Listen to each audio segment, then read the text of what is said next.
చేసిన వ్యాఖ్యలో గనక చూసుకుంటే ప్రథమంగా అయితే పాలమూరు రంగారెడ్డి గురించి వచ్చింది. ఈ పాలమూరు ఏదైతే జలాల అంశంపై ప్రథమంగా మాట్లాడడం జరిగింది.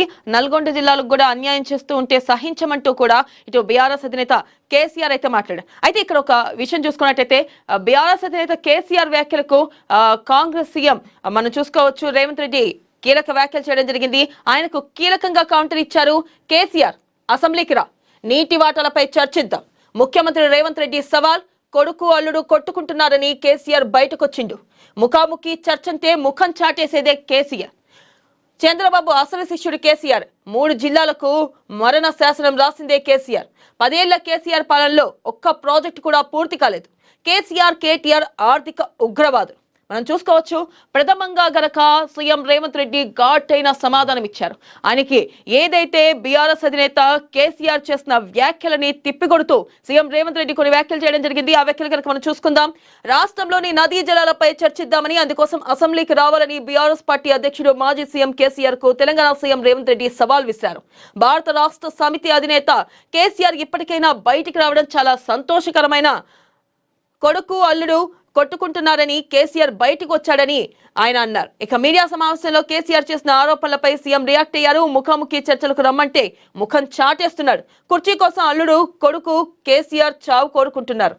ఇక కేసీఆర్ ఆరోగ్యంగా ఉండాలని నేను మనస్ఫూర్తిగా కోరుకుంటున్నానన్నారు. ప్రథమంగా చూసుకున్నట్టయితే ఏదైతే బీఆర్ఎస్ అధినేత కేసీఆర్ చేసిన వ్యాఖ్యలకు ఇటు సీఎం రేవంత్ రెడ్డి ఘాటైన సమాధానం చెప్పారు. మనం చూసుకోవచ్చు ఆయన ఇచ్చిన కౌంటర్ల ప్రకారం ప్రతిసారి కూడా సీఎం రేవంత్ రెడ్డి ఒకే విషయం చెప్తూ ఉన్నారు. ఈ 2 ఏళ్ల పాలనలో రండి, అసెంబ్లీకి రండి, మాట్లాడుకుందాం, అసెంబ్లీకి రండి, చర్చించుకుందాం. అనేక సందర్భాల్లో మీరు బీఆర్ఎస్ అధినేత కేసీఆర్ ని మీరు అసెంబ్లీకి రండి, మనం మాట్లాడుకుందాం అంటూ కూడా ఆయన కొన్ని వ్యాఖ్యలు చేశారు. ఒకనొక టైంలో ఇటు సీఎం రేవంత్ రెడ్డి కొన్ని వ్యాఖ్యలు చేయడం జరిగింది. ఆయన ఒకటే అన్నారు, ఏమైనా తప్పులుంటే పెద్దవారి కింద మీరు చెప్పొచ్చు, అసెంబ్లీకి రావచ్చు, అసెంబ్లీకి వచ్చి మా ప్రభుత్వంలో తప్పులుంటే సలహాలు ఇవ్వచ్చు, మా ప్రభుత్వాన్ని నిలదీయచ్చు అంటూ కూడా అనేక సందర్భాల్లో కేసీఆర్ ని ఉద్దేశించి సీఎం రేవంత్ రెడ్డి వ్యాఖ్యలు చేయడం జరిగింది. కానీ ఎక్కడా కూడా కేసీఆర్ వచ్చి చర్చలు పెట్టడం ఈ 2 ఏళ్లలో మాట్లాడడం గానీ, ఈ 2 ఏళ్లలో ఇటు రేవంత్ రెడ్డికి సమాధానం చెప్పడమే గానీ, లేకపోతే ప్రజల తరపున నిలదీయడమే గానీ ఎక్కడా చేయలేదు. ఏ రోజు అసెంబ్లీకి రాలేదు. వచ్చినా కేవలం హాజరు పట్టిక కోసం వచ్చి ఏదో తూతు మంత్రంగా వచ్చి కాసేపు ఉండి వెళ్ళిపోవడం తప్ప ఏ రోజు కూడా ప్రశ్నోత్తరాల సమయంలో గానీ ఆయన ఎక్కడా లేవనెత్తిన అంశాలు లేవు. ఆయన తరపున కొడుకు అల్లుడు రావడం తప్ప ఎక్కడా కూడా కేసీఆర్ బయటకు వచ్చి మాట్లాడింది ఇంతవరకు లేదు. మనం ఇక్కడ చూసుకున్నట్టయితే గనక క్లారిటీగా కూడా ఆయన కొన్ని వ్యాఖ్యలు చేయడం జరిగింది. గట్టిగా నిలదీశారు ఇటు సీఎం రేవంత్ రెడ్డి కేసీఆర్ ని. ఒకటే అంటున్నారు, ఏమని అంటే కేసీఆర్ అసెంబ్లీకి రా. ఎప్పుడు ఈ 2 ఏళ్లలో చెప్పిన మాటే మరొకసారి కూడా చెప్పారు, కేసీఆర్ అసెంబ్లీకి రా, చర్చించుకుందాం. ముఖాముఖి అంటే ముఖం చాటేసేది నువ్వు. ఎవరి గురించి ఆయన క్లారిటీగా చెప్పడం జరిగింది. ముఖాముఖి అంటే ముఖం చాటేసేది నువ్వు అని చెప్పి ఆయన క్లారిటీగా చెప్పారు. అలాగే చంద్రబాబు అసలు శిష్యుడు కేసీఆర్ అంటూ కూడా ఇటు ఘాటైన వ్యాఖ్యలు చేశారు. అలాగే మనం చూసుకున్నట్టయితే ఆయన కొన్ని అంశాలు లేవనెత్తారు. 3 జిల్లాలకు మరణ శాసనం రాసిందంటే కేసీఆర్. ఇటు 10 ఏళ్ల కేసీఆర్ పాలనలో ఒక్క ప్రాజెక్ట్ కూడా పూర్తి కాలేదు. కొడుకు అల్లుడు కొట్టుకుంటున్నాడు కాబట్టి కేసీఆర్ బయటకు వచ్చాడు. ఇక్కడ ఆయన మరొక అంశం లేవనెత్తారు. కొడుకు అల్లుడు కేసీఆర్ చావు కోరుకుంటున్నారని, కేసీఆర్ చావు కోరుకుంటున్నారంటూ కూడా ఆయన కొన్ని వ్యాఖ్యలు చేయడం జరిగింది.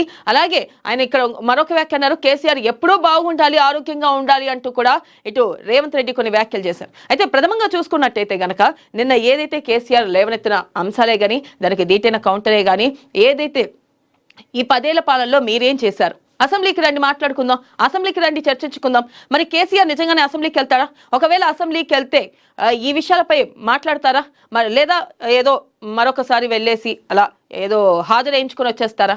అయితే ఇక్కడ ప్రథమంగా ఆలోచించాల్సిన మరొక అంశం ఏంటంటే, ముఖాముఖి చర్చ అంటే ముఖం చాటేస్తారు కేసీఆర్. కరెక్టే. అనేక సందర్భాల్లో సీఎం రేవంత్ రెడ్డి పిలవడం, ఈయన రాకపోవడం, అనేక సందర్భాల్లో చర్చించుకుందాం రండి, మాట్లాడుకుందాం రండి, అసెంబ్లీలో ఈ ప్రజా సమస్యలపై ఎక్కడా కూడా ఎవరికి ఎవరు అంటే కక్ష ఉండదు, పర్సనల్ అంశాలు ఏం మాట్లాడుకోరు. కానీ ఇక్కడ ప్రజా అంశాలపై క్షేత్రస్థాయిలో మాట్లాడుకునేటప్పుడు ప్రజాక్షేత్రంలోకి వచ్చి ప్రజల ముందు మాట్లాడారు. ఎక్కడా కూడా కేసీఆర్ ఆ వైఖరి ప్రదర్శించారు. ఎప్పుడు కేసీఆర్ ని రమ్మన్నా ఇటు కేటీఆర్ గానీ లేకపోతే హరీష్ గాని మాట్లాడతారు, కానీ కేసీఆర్ బయటకు వచ్చి మాట్లాడింది లేదు. ఇక్కడ మరొక అంశం చూసుకున్నట్టయితే కేసీఆర్ క్లారిటీగా చెప్తున్నారు, ఒకవేళ కనుక ఈ సమస్య లేకపోతే 2 ఏళ్ల పాలన బాగుంటే నేను రాకపోయేవాడిని అన్నారు. అంటే ఇప్పుడు కూడా వస్తారా, లేదా తూతు మంత్రంగా ఈ 2 రోజులు హడావిడి చేసి వెళ్ళిపోతారా? ఒకవేళ గనక ప్రజాక్షేత్రంలోకి వస్తే గనక నిజంగా ఇటు బీఆర్ఎస్ కూడా ఒక రకంగా చెప్పాలంటే పంట పండిందనే చెప్పుకోవచ్చు. ఇటు ప్రజల్లో కొంతమేరకు సానుకూలత వచ్చే అవకాశం ఉంది. కానీ ఒకవేళ గనక మరొకసారి కేసీఆర్ మొక్కం చాటేస్తే, ఎందుకంటే ఒక ప్రభుత్వాన్ని నిలదీయాలి అనుకున్నప్పుడు అసెంబ్లీలో కూర్చొని ప్రజా క్షేత్రంలో కూర్చొని ప్రజల సమస్యల గురించి మాట్లాడారు. ఎక్కడా కూడా ఆ అంశం చేయట్లేదు. ఏదో అప్పుడప్పుడు వచ్చి కేవలం అప్పుడప్పుడు వచ్చి ఏదో ప్రజలకు కనిపించడం తప్ప ఎక్కడా కూడా కేసీఆర్ ప్రాపర్ గా సీఎం రేవంత్ రెడ్డి ప్రభుత్వం గురించి కానీ లేకపోతే రేవంత్ రెడ్డితో డిస్కషన్ పెట్టడమే కానీ ఎప్పుడూ జరగలేదు. అసెంబ్లీకి అంటే పర్సనల్ గా అనట్లేదు. ఇక్కడ ప్రతిసారి సీఎం రేవంత్ రెడ్డి చెప్పేది అసెంబ్లీకి రండి, మాట్లాడదాం, ప్రజా సమస్యల మీద చర్చిద్దాం, ప్రజా సమస్యల గురించి మాట్లాడదాం అని ఆయన చెప్పడం జరిగింది. కానీ ఎక్కడా కూడా కేసీఆర్ బయటికి రాలేదు. ఇప్పుడు కూడా చూసుకున్నట్టయితే ఆయన క్లారిటీగా చెప్పారు, కేసీఆర్ అసెంబ్లీకి వస్తే చర్చించుకుందాం. నీటి వాటాలపై ఏదైతే నీటి జల వివాదాలపై కేసీఆర్ మాట్లాడుతున్నారో అదే అంశం గురించి కూడా ఇక్కడ సీఎం రేవంత్ రెడ్డి నీటి వాటాలపై చర్చించుకుందాం, అసెంబ్లీకి మాట్లాడుకుందాం అంటూ కూడా ఆయన అన్నారు. మరి ఈ నేపథ్యంలో అసెంబ్లీకి వస్తారా లేదా మరొకసారి ఇటు కేటీఆర్ ని హరీష్ రావుని పంపించి మాట్లాడమంటారా? కొన్ని వ్యాఖ్యలు కూడా మనం చూసుకోవచ్చు. ఇరిగేషన్ నీ హయాంలోనే ఇరిగేషన్ శాఖ భ్రష్టు పట్టింది అంటూ కూడా ఇటు ప్రధానంగా చూసుకున్నట్లయితే కాంగ్రెస్ నేతలు కూడా ఆరోపించడం జరిగింది. మరి ఈ నేపథ్యంలో వీటిపై మాట్లాడతారా? అప్పటి ఇరిగేషన్ శాఖ మంత్రి హరీష్ రావు దీనిపై స్పందించే అవకాశం ఉందా? లేకపోతే కేసీఆర్ దీనికి ఏ విధంగా సమాధానం చెప్పనున్నారు? అలాగే కాంగ్రెస్ అడిగే ప్రతి ప్రశ్నకు కూడా క్లారిటీగా కాంగ్రెస్ ప్రశ్నించడం జరిగింది. మీకు ఏదైతే సమస్యలు ఉన్నాయో, మీరు ఏదైతే ప్రశ్నలు లేవనెత్తుతున్నారో ఆ ప్రశ్నలన్నీ అసెంబ్లీలో ప్రజాక్షేత్రంలో కూర్చొని ప్రజల ముందు మాట్లాడుకుందాం. ప్రజల ముందు మాట్లాడుకుంటే మీకు క్లారిటీ వస్తుంది, అలాగే ప్రజలకి అర్థమవుద్ది అంటూ కూడా ఆయన ఎప్పటి నుంచో చెప్పడం జరిగింది. మరి ఈ నేపథ్యంలో కేసీఆర్ వస్తారా రారా? ఒకవేళ వస్తే ఆయన ఈ సమస్యలపై మాట్లాడతారా లేదా? ఏదైతే సీఎం రేవంత్ రెడ్డి లేవనెత్తిన ప్రశ్నలకి సమాధానం ఇస్తారా లేదా మరొకసారి ముఖం చాటేసి ఇటు కేటీఆర్ ని లేదా హరీష్ రావుని పంపిస్తారా? అయితే ప్రథమంగా చూసుకోవచ్చు, ఇక్కడ ముఖ్యమంత్రి రేవంత్ రెడ్డి సవాల్ చేశారు. మరి ఈ సవాల్ని ఇటు స్వీకరిస్తారా? కేసీఆర్ స్వీకరించి నిజంగానే అసెంబ్లీకి వస్తారా అనేది కూడా కొంతమేర ఉత్కంఠ నెలకొంది. మరొక అంశం కనుక చూసుకున్నట్టయితే, ఇరిగేషన్ ధ్వంసం చేసిందే కేసీఆర్, తెలంగాణను సర్వనాశనం చేశారు. 10 ఏళ్లలో పాలమూరు ఎందుకు పూర్తి చేయలేదు? 1 ఎకరాకు నీరివ్వకుండా 90% పూర్తయింది. ప్రాణహిత చేవలను పక్కన పెట్టి రంగారెడ్డికి ద్రోహం చేసిందే కేసీఆర్. కేసీఆర్ వ్యాఖ్యలపై